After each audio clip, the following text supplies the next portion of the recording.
Yo, what up, it's Don. Samuel Lee here. Soul Brothers Ultraboost. Ultraboosty. We're going to break down the differences, comparisons in the 2018 versus 2019. Just a little quick comparison before the versus video for you guys. So you have the Ultraboost and then you have the Ultraboost 19. It's same price, $180.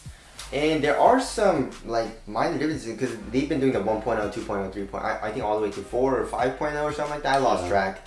But you know, this is a major redesign of the Ultraboost, and it has a lot to live up to. You know what I'm saying? So let's see the major differences because there are some pretty drastic changes that they made. Yeah.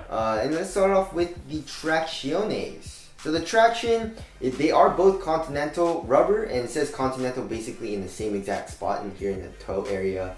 And but the pattern is different. Like the Ultraboost, the original is like a circle, and the Ultraboost 19 is more of like a hammer shaped, anvil shaped pattern or something. Yeah, for sure. But definitely has this, from far away, it has the same aesthetic, just the black web. Yeah. And how about the thickness? Thickness, I'd say they're around the same, right? Yeah. Right? No, this one looks a little thicker. Maybe like a millimeter. Yeah. Like a millimeter. But I'd say it's around the same. And then you don't have the lip coming off. Yeah, there is off the 2019 anymore. Yeah, there is a little bit of a lip here. But then there's no lip here in the 2019. And I mean, it's basically the same rubber compound probably. Yeah. And also, obviously, the Ultraboost is not known for its durability, even though it is Continental rubber. I guess you do have a little bit more, like a lot more surface area though in the 19. Yeah. So maybe that might improve the durability, but we don't know for sure. We'll obviously have to try these out. But yeah, they did change it up, so there's that. Also, they changed up the boost a lot. The boost, I mean, if you guys see that, just remove this cage. The boost comes up here. I don't know where your foot sits though. I'd say yeah, your foot sits right there, dude. Yeah, it's a lot of boost. So if you remove that cage, you have an extra like inch, I'd say. And the Ultraboost, like the original, is not as thick. Yeah. Obviously, so definitely a different shape. Even you know, it's a different look now. It looks definitely more chunky. Yeah. Maybe that's to coincide with the whole chunky shoe trend that hopefully is on its way out soon. I mean, it's so thick, dude. Yeah, it's crazy. Very, very thick. You obviously we forgot to talk about this torsion system. I'd say it's basically the same, dude. Probably does. It looks different, but it probably does just about the same thing. Just gonna give you some rigidity in the midfoot, give you some recoil so the shoe doesn't curl up on you, and give you a little bit of support. So yeah, but it does look cooler in the 19 to me. Yeah, it has like this kind of hollow, translucent look with some pink in there. It does look different though. I mean, as far as the overall shape goes, like the 19 looks like an X bar. You know, they use that in their basketball shoes. Yeah. And the 19, I feel like, is only on the medial side. You know, you can see it cages the heel here and on the medial side a little bit, and also here kind of comes up here in the forefoot.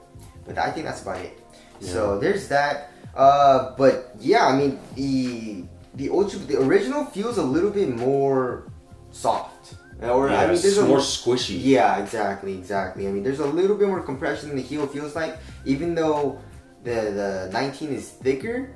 So yeah, the 19 feels a little bit firmer, but it feels like bouncier. Yeah, like you can't bottom out in the new one. Yeah. In the previous to the 18 or whatever it is, 4, 5.0 or whatever they're at, you can kind of hit the bottom of that boost. Yeah. If you could do a real hard heel strike, but yeah. And also the strobe board. So the strobe board in the Ultraboost, the original one, it is netted, so you can actually feel it as well. So that's nice. And then in the 19, you have basically no strobe board. You know, you're basically right on top of that boost. But yeah, you can really feel it. You know, where that strobe board is supposed to be. If you press it with your finger, you can really feel that boost. It feels really nice. The insole is a little different. The 19 has a little bit nicer of a insole. It's a little bit thicker. It's a little bit more plush. In the original Ultraboost, it feels real thin. It's that paper stock, really shitty insole that Adidas always uses. So that's a little bit of a nicer kind of like premium touch that they did there, but. We'll have to see. I don't know what I like better as of right now. You know, like the I don't know. You know, like the original is softer, squishier, but then the 19 is a little bit firmer but bouncier. So and we'll have higher. to see. And higher. Yeah, you're definitely way higher. Yeah. You're way higher off the ground. So we'll have to see. But do you have anything to say? You don't know what you like right now? I don't know. You know, the first Ultraboost is a little almost too squishy. Really? For me, you know? I like it. Yeah. I like it squishy, especially just walking around. Yeah. Obviously we have our opinions and differences, but we'll wait for that after we fully test the 19. Yeah, we want to fully break in the 19 cushion too. Yes. So there's that. Moving on to the materials. I mean, they did change it up in the original Ultraboost in 1.0, 2.0. That's like the only thing they changed up is the knit pattern. But in this, I think this is a 4.0. It's really stretchy and soft. Yeah, I mean, it's like a full-on sweater. Yeah. In this 3 or 4.0, whatever this is. Especially in the toe area. I mean, the 19 is a little bit thick. I'd say a little bit thicker. And a little bit like more sturdy feeling. Yeah, and not as stretchy. Feels stronger and a little bit rougher. Yeah, definitely. It's a little more rough and tumble, Exactly. ready for the streets. Yes, they are both one booty uppers. Is it stretchy there? I don't remember. Not really. Yeah. It's thicker. It's It's thicker got like a than the little tongue padding. Yeah. Which you kind of don't get as much of in the 19. Yeah, the 19 is a lot stretchier in the mid, or like where the tongue's supposed to be.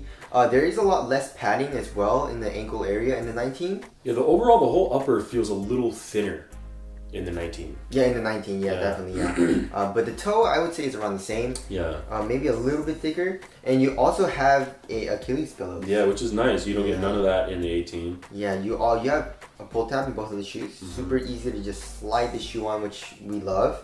You have the external TPU heel counter, which is changed. Yeah, I guess a little bit. Well, you got this hollowed out frame. But it's overall the shape is the same. Yeah, the shape is the same, but you're using less material in the 19. Yeah. To do the same job. It also, looks different. Yes. And then you have a different cage as well. Yeah. A thinner, like more mesh cage in the 19. Yeah. And then you have more of just like a TPU plastic in the 18. Yeah. So I don't know. What do you like better? Right now. A lot of it comes down to aesthetics for me. Mm-hmm. And aesthetically, so far I like the 18s a lot better. The original? Yeah, okay. Just like with the caging. And yeah. The only thing I like better is the heel counter aesthetically. Yeah. But because the Ultraboost to me is more of an aesthetic casual shoe than a real runner. Serious runners don't run in Ultraboost, guys. You know what I'm saying? They're running like Brooks and shit. Yeah. So there's materials there. Fit, I'd say it's around the same. Actually, no, the 19 runs a little bit longer. The 19, I went true to my Adidas size and it runs a little long, so I feel like I could have gone down half a size. So, but yeah, they're both pretty damn narrow. So watch out for that. Super duper narrow. Yeah, so pretty similar in fit though, I'd say, after you go down half a size. Yeah. So there's that. Weight, we already weighed these. Those are like an ounce lighter, right? What is that, 9.45? Yeah. And 10.23, so like 0.8 ounces basically. Which is nowhere near being one of the lightest runners. No. In Sammy's arsenal. Nope. So it sounds light if you're used to seeing us review basketball shoes, but not the lightest. My Epic Reacts are like 6 ounces. So yeah, these are kind of heavy, but yeah, an ounce. I feel that's really not a huge difference, but you do definitely feel the boost and how thick it is. Yeah. So that feels a little bit bulkier underneath your foot, but other than that, feels pretty similar. What other differences? That's about it. Yeah. I mean, ventilation, I guess, we'll have to see if the 19 is hot, but obviously, we know that the original Ultraboost is pretty hot, so that's why they made the Climacool. Hopefully that improves. Yeah. I mean, it's a winter shoe for me. Yeah. In the summer, if it's hot out, oof. I feel like it's gonna be pretty hot though, to be honest. I feel like it'll be a little better though. You think so? Well, hopefully. We'll see. Yeah. But anyways, that's just a quick comparison for you guys. Same price. We're gonna need to put some hours into the 19. Obviously, I'm gonna have the 19 on one foot and the original on the other foot and test them out as well for you guys. So stay tuned for the versus video. But that's just a quick comparison. Hope we helped you guys out. If you guys want to cop either of these, we'll leave links below. Thank you guys for watching. We'll see you guys next time. Later.